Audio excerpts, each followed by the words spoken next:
A Shalom. First, I'd like to give all praises, honor, and glory to Yahweh, Bahashim Yahweh Shah, Bahashim Kwakadash. Yahweh, who the world ignorantly calls God, Yahweh Shah, who the world ignorantly calls Jesus.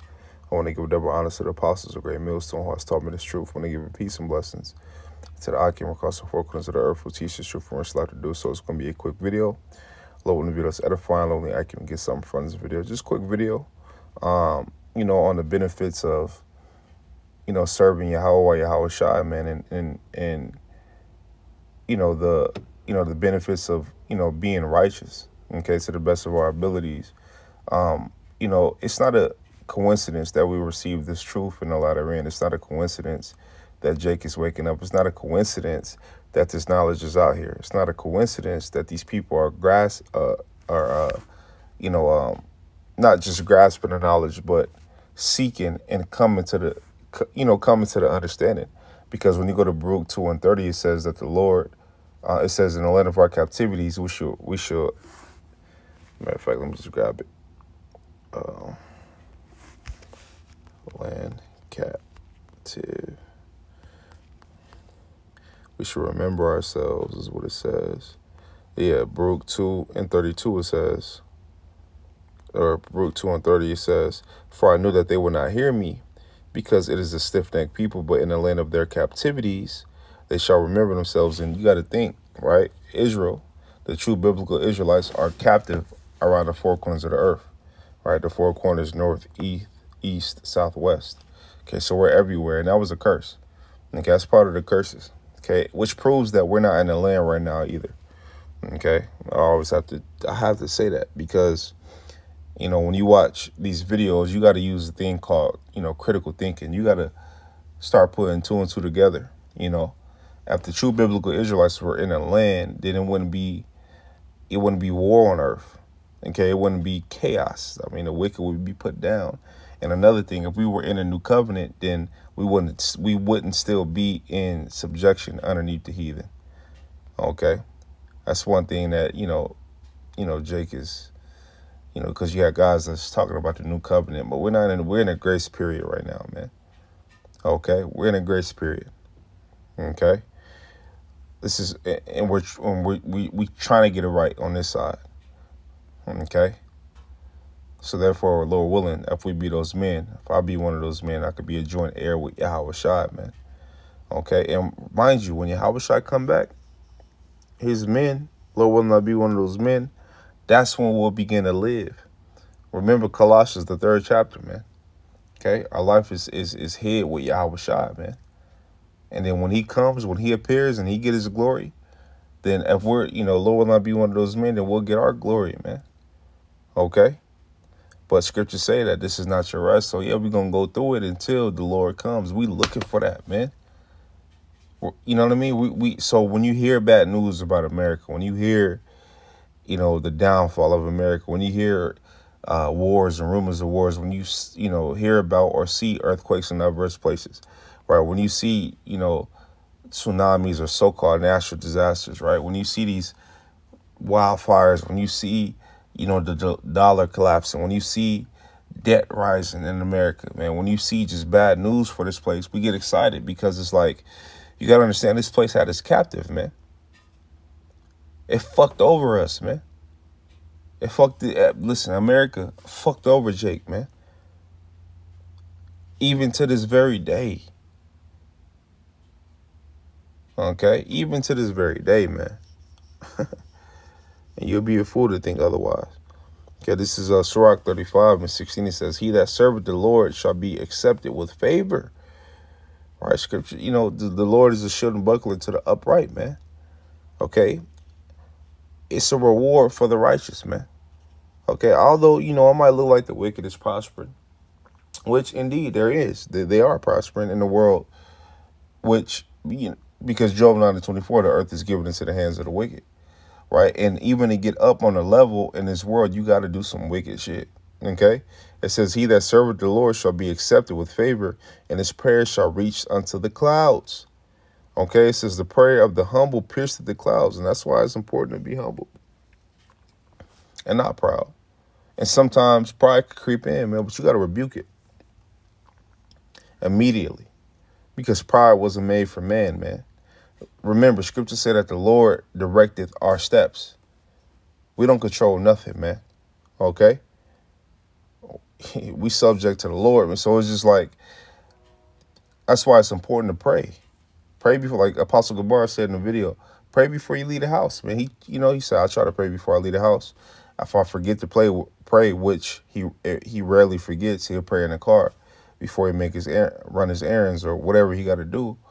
Right, but we should implement that, man. Pray before you leave the house, man. If you forget and it hits you, pray when you're in the car. Pray without ceasing. Right, because we need the covering of Yahweh Yahweh Shai in this wicked world, man.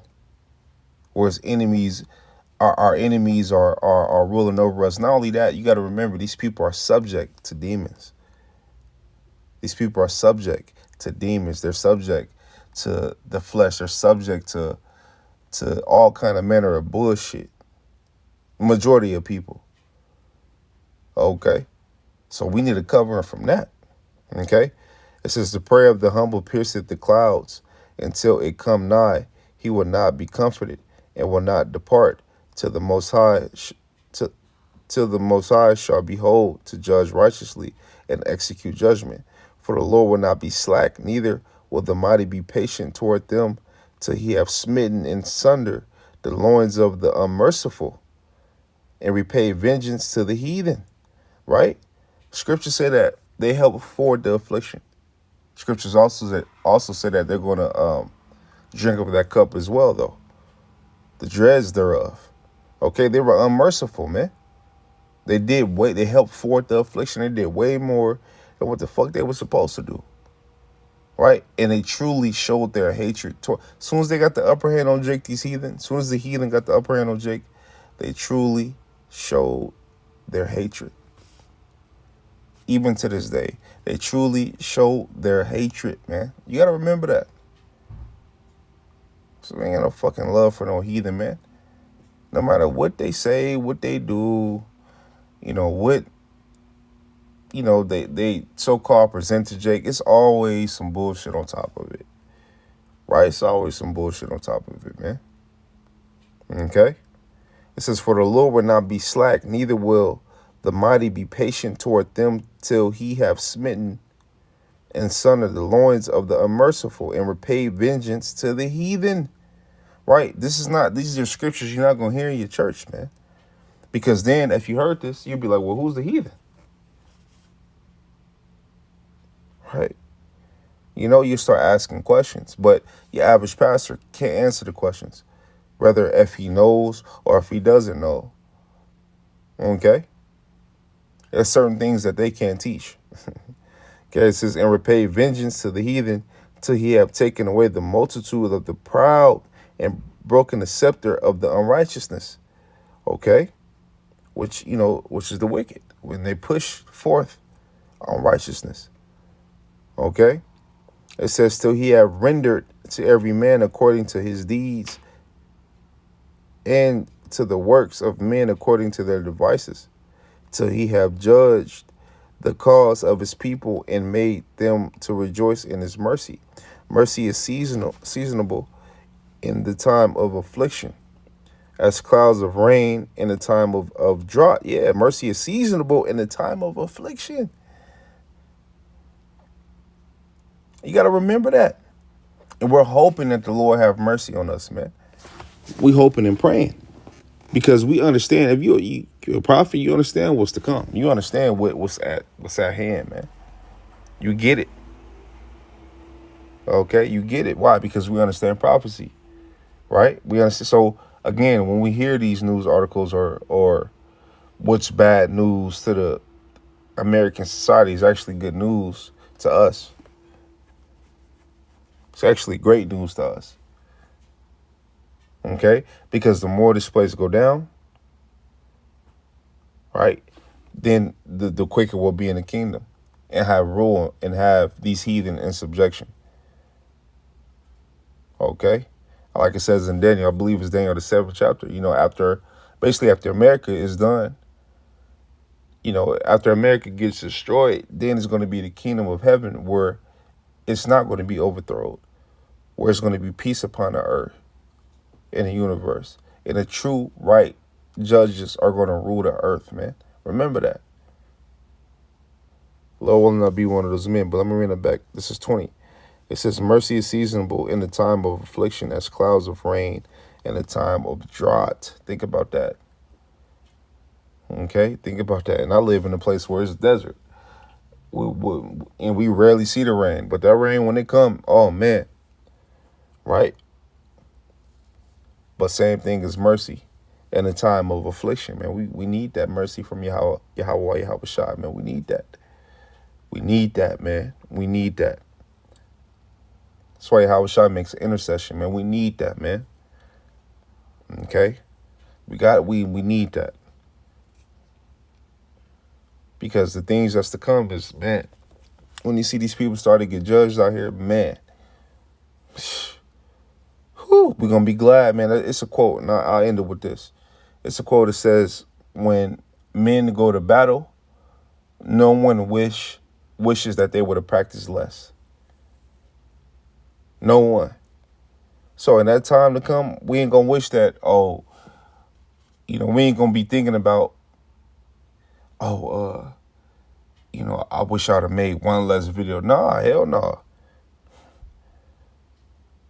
Nah, man.